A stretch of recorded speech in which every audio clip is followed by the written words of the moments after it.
दोस्तों, कुछ फिल्मों के गीत और संगीत रच देते हैं इतिहास, जिनकी वजह से वो फिल्म हर दिल में जगह बनाती है खास।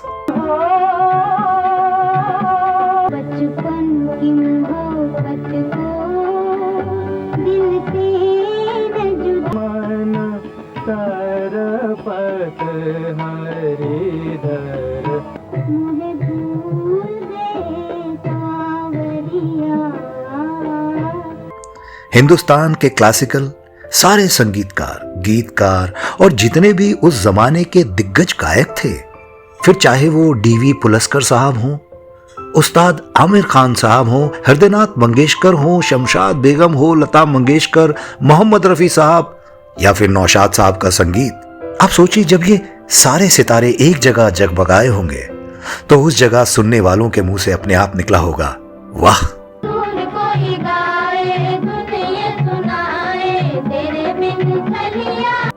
दोस्तों, इसी फिल्म में रफी साहब ने इतने ऊंचे स्वर में प्रभु का गुणगान किया कि रफी साहब के गले से खून निकल आया और स्वयं भगवान की आंखों से आंसू। ऐसा इस फिल्म में भी दिखाया गया। अब तो नीर बहा ले। कौन सी है वो हिंदी सिनेमा के ताज में कोहिनूर हीरे की तरह जगमगाने वाली फिल्म, जिसने आज तक अपनी फिल्म मेकिंग के स्टाइल, अदाकारी, संगीत और गायकी से लोगों के दिलों में अपनी एक अलग जगह बनाई है। आज भी जो इस फिल्म को देखता है वो बरबस कह उठता है, वाह, फिल्म हो तो ऐसी। जानेंगे बहुत कुछ इस फिल्म के बारे में, बस आप बने रहिए हमारे साथ हमारे प्रोग्राम बॉलीवुड इतिहास पर।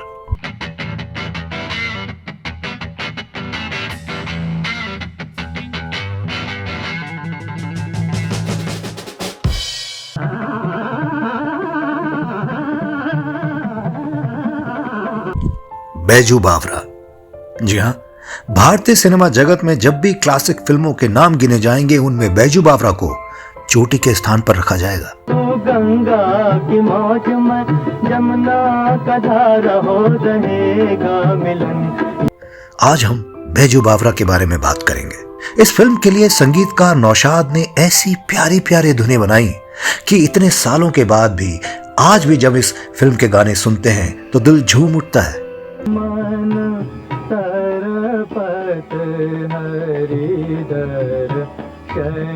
इस फिल्म में नौशाद साहब ने मोहम्मद रफी, लता मंगेशकर, शमशाद बेगम, हृदयनाथ मंगेशकर के अलावा उस्ताद आमिर खान और डीवी पुलस्कर की आवाजों को बेहद खूबसूरत अंदाज में उतारा है।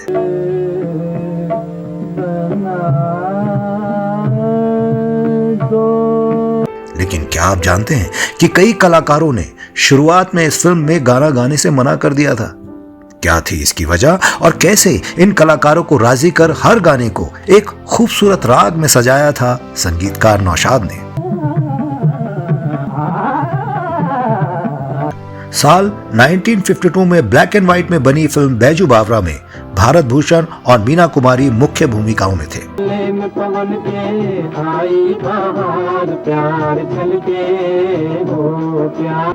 ये वो दौर था जब ज्यादातर फिल्मों की कहानियों में या तो देशभक्ति की बात होती थी या फिर जमींदारों और डाकुओं की। गांवों के परिवेश पर बनने वाली फिल्मों की कमी नहीं थी। उस वक्त की फिल्मों में रिश्तों में गहनता, मर्यादा को ज्यादा अहमियत दी जाती थी। बैजू बावरा फिल्म को यदि आज याद किया जाता है तो नौशाद साहब के खूबसूरत क्लासिकल गानों और भारत भूषण के साथ मीना कुमारी की क्यूट जोड़ी की वजह से। मुझसे दूर न रहो, वरना मैं बावरा हो जाऊंगा। लोग ठीक कहते हैं, पंडित जी की तरह आपको भी आठवें सुर का पता नहीं। लोग झूठ कहते हैं गौरी, मुझे आठवें सुर का पूरा पता है। कहानी का पिक्चराइजेशन अगर आप इसकी बात करें तो आज के डिजिटलाइज्ड दौर में ये फिल्म कमतर लगे, लेकिन 50 के दशक में ऐसी फिल्म में बनाना बहुत बड़ी बात थी।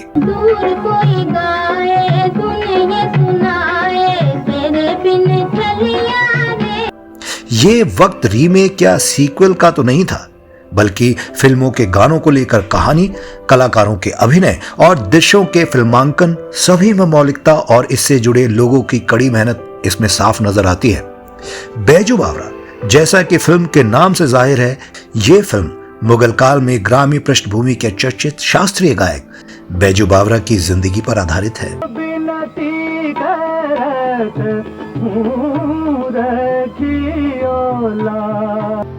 हालांकि फिल्म की कहानी और बैजू बावरा पर प्रचलित दंत कथाओं में बहुत सारी असमानताएं हैं, फिर भी इसे एपिक का दर्जा हासिल है और लोग इसे ही आधिकारिक कथा मानते हैं।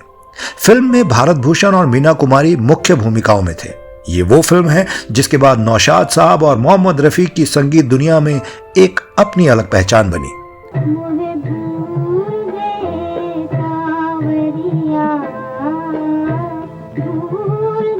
फिल्म 1952 में आई और इसी फिल्म के लिए नौशाद साहब ने अपना पहला फिल्म फेयर अवार्ड जीता।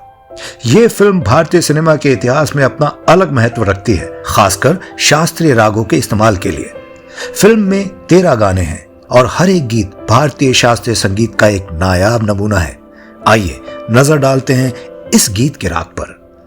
तोरी जय जय करतार, ये शानदार गीत राग पुरई धनश्री में गाया गया है और इसे स्वर दिया है उस्ताद आमिर खान ने। इस गीत का इस्तेमाल फिल्म की कास्टिंग के लिए किया गया है।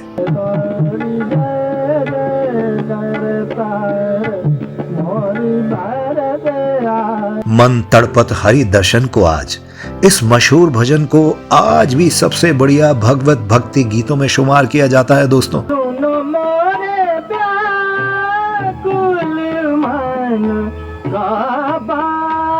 दिलचस्प बात यह है कि इस भजन की रचना में शामिल तीनों कलाकार मुस्लिम थे। इसके बोल लिखे हैं शकील बदायूनी ने और इसे गाया है मोहम्मद रफी साहब ने।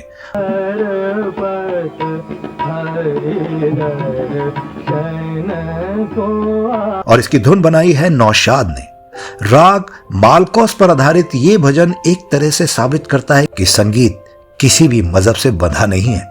फिल्म के अन्य मशहूर गीतों में शामिल है राग दरबारी पर आधारित ओ दुनिया के रखवाले। इस गीत को भी गाया था नौशाद साहब के पसंदीदा गायक मोहम्मद रफी साहब ने।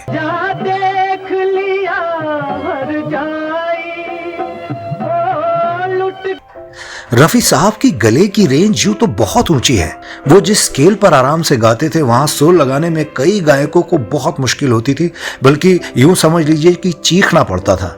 लुट गई मेरे प्यार की नगरी, अब तो नीर बहा। मगर कहते हैं इस गीत को गाते समय रफी साहब को तार सप्तक के उस बिंदु को छूना पड़ा कि उनके मुंह से खून निकल आया। अब तो नीर बहाले। झूले में पवन के इस गीत को लता और रफी साहब ने अपनी आवाज दी।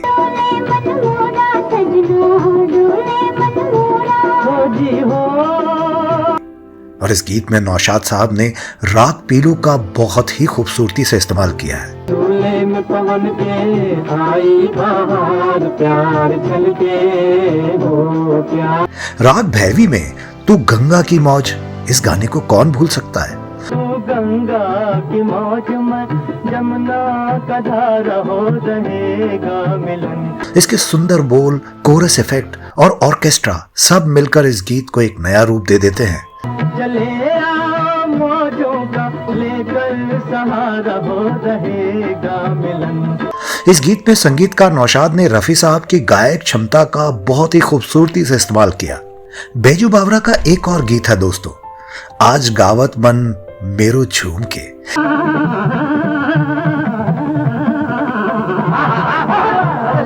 ये गीत राग देसी पर आधारित है और इसमें नौशाद साहब ने उस्ताद मीर खान और पंडित डी.वी. पुलस्कर जैसे ठेठ शास्त्रीय गायकों का इस्तेमाल किया था।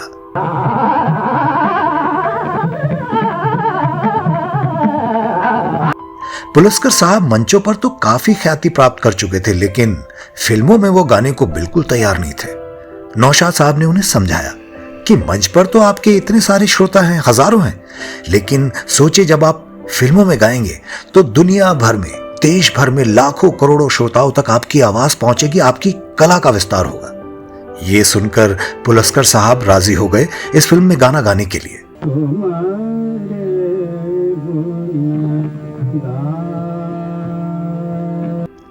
दूर कोई गाए धुनिये सुनाए, ये गीत राग देश पर आधारित था। दूर कोई गाए धुनिये सुनाए, तेरे बिन चलिया रे। इसे स्वर दिया था स्वर कोकिला लता मंगेशकर, शमशाद बेगम और कोरस ने। याद किसी की जब जब आए लागे जिया पे तीर। इस गीत में शास्त्रीय धुन पर बेहद मोहक समूह नृत्य भी है। और कोई गाए दुनिया सुनाए तेरे बिन चलिया रे। मोहे भूल गए सावरिया, ये गीत लता मंगेशकर जी ने गाया था। मुझे भूल गए सावरिया।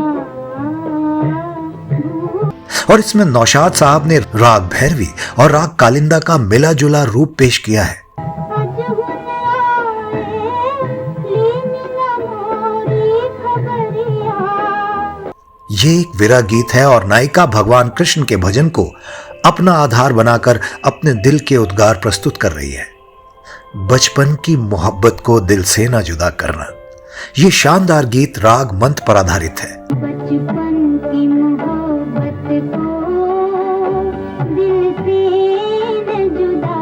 और इसे स्वर दिया है लता मंगेशकर जी ने। जब याद मेरी आए मिलने की दुआ। और शकील बदायूं जी ने अपने शब्दों से इसे ऐसा पिरोया जो दिल को छू जाते हैं। दुनिया ही मोहब्बत की लूटे ले जाते हो। इंसान बनो, ये गीत राग तोड़ी पर आधारित है और इसे स्वर दिया है नौशाद साहब के प्रिय गायक one and only Mohammed Rafi साहब ने। इंसान बनो कर लो भलाई का कोई काम, इंसान बनो। इस गीत के जरिए नायक बैजनाथ डाकुओं से लूटपाट बंद कर सभ्यता की राह पर चलने का संदेश देते हैं। डाकुओं की सरदार रूपमती को बहुत पसंद आता है और वो लूटपाट तो छोड़ देती है, लेकिन नायक को अपने साथ ले जाती है। तुमने तो सब कुछ पा लिया, हमने कुछ गंवाया है। बोलो, शर्त मंजूर है? लंगर कन्हैया जी न मारो, ये गीत भी राग तौड़ी पर ही आधारित है। ये वास्तव में एक जुगलबंदी है जिसे गाया है उस्ताद आमिर खान साहब और पंडित डीवी पुलस्कर साहब ने।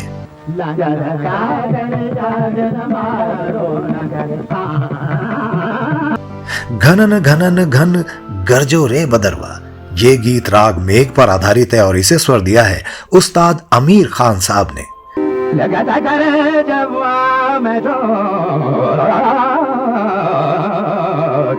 फिल्म 13वें गीत सरगम में नौशाद साहब ने राग दरबारी का प्रयोग किया था और इसे गाया था उस्ताद आमिर खान साहब ने, जो फिल्म में तानसेन की आवाज बने हैं।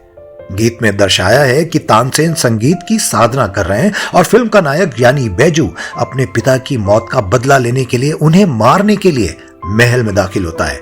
लेकिन ये गीत इतना मधुर है, इसे सुनकर वो खो जाता है कि वो करने क्या आया था।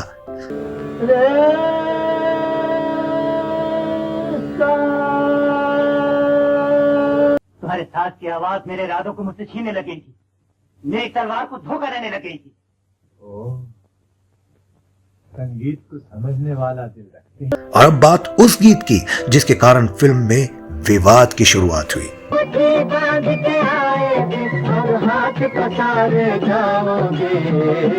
जी हाँ, ये गीत था सांचो तेरो नाम। ये गीत हृदयनाथ मंगेशकर जी की आवाज में था और एक भजन के तौर पर प्रस्तुत किया गया।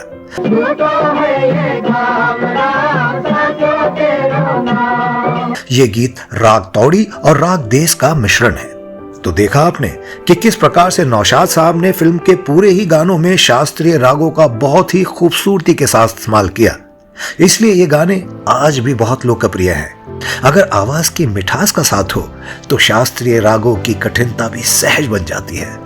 इसके सभी गानों में ये बात साफ नजर आती है और स्पष्ट हो जाती है। नौशाद साहब ने यह साबित भी किया है कि शास्त्रीय राग के साथ यदि लोक संगीत का मेल हो जाए तो आहा, तो जो संगम सामने आता है वो कालजयी बन जाता है।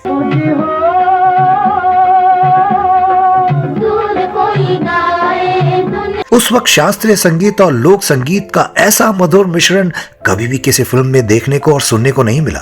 हो रहेगा मिलन ये हमारा, ओ हमारा तुम्हारा। विजय भट्ट की इस फिल्म ने मीना कुमारी को रातों रात स्टार बना दिया था।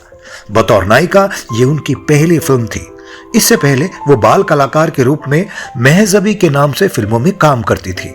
निर्देशक विजय भट्ट साहब ने ही उन्हें मीना कुमारी नाम दिया और अपनी फिल्म बैजू बावरा में नायिका के रूप में कास्ट भी किया।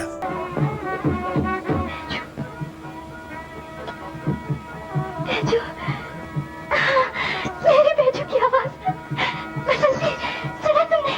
मेरा बेजू आ गया। गौरी की भूमिका में मीना कुमारी ने सबका दिल जीत लिया। वहीं भारत भूषण भी बैजू बावरा की भूमिका में बहुत जमे हैं। मैं सिर्फ 3 चीजें मांगता हूँ।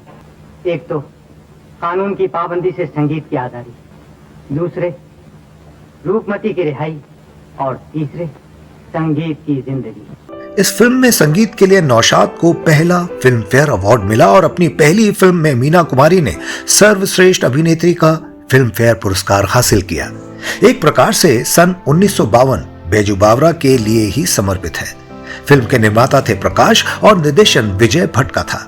फिल्म में भारत भूषण और मीना कुमारी के अलावा सुरेंद्र और अभिनेत्री कुलदीप ने भी बहुत अच्छा काम किया था। हमें सब मालूम है हाथी सिंह, टोड़ी को जरा टेढ़ा किया तो मीना की टोड़ी बन गई, मल्हार को जरा बलेड़ा तो मीना की मल्हार बन गई। और अब काने रखा था।